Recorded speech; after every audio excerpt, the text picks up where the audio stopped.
Hello, Landmark College. I'm Guinevere Downey, and this is a special news report from Voices TV. There's been over 200 fire and medical calls to Putney Fire and Rescue this year. This is a surge in calls that hasn't been seen for over 6 years.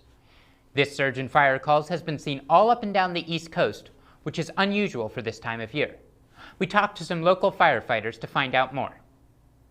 I think that there are definitely been some scares this year for brush fires in many of the neighboring towns that we are here. That's Zachary Hahn, a volunteer firefighter from Putney Fire and Rescue. The lack of rain has definitely contributed. The lack of snow during the winter has contributed, especially for Windham County. For the longest time, we were in a drought and in a red flag warning, which is don't burn anything or else things can catch on fire. Over the winter, we barely had any snow over the winter, and with that, the ground doesn't become hydrated enough. It stays dry for a lot longer in the spring, and that's why the brush fire season, when it first started up, that we were having several brush fire calls, not just in Putney, but into other towns as well.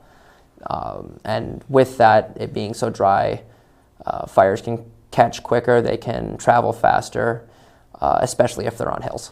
But what made this year different? We talked to Becca Lynch, an environmental sciences student at Landmark College.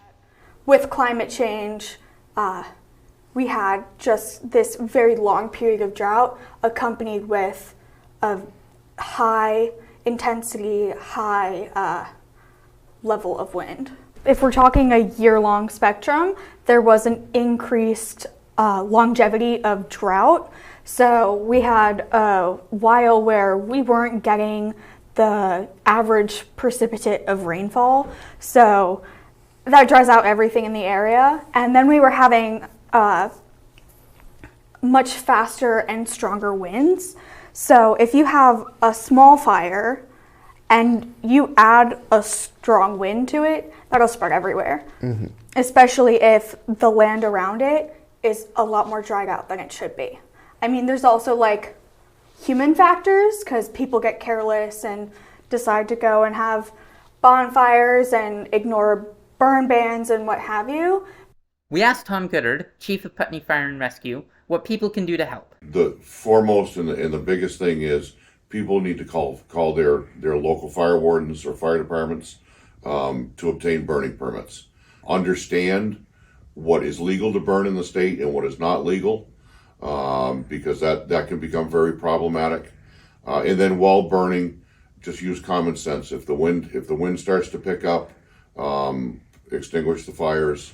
Have the ability to call 911 immediately if issues arise with burning, and have means available to actually extinguish the fire quickly if you feel you need to while burning.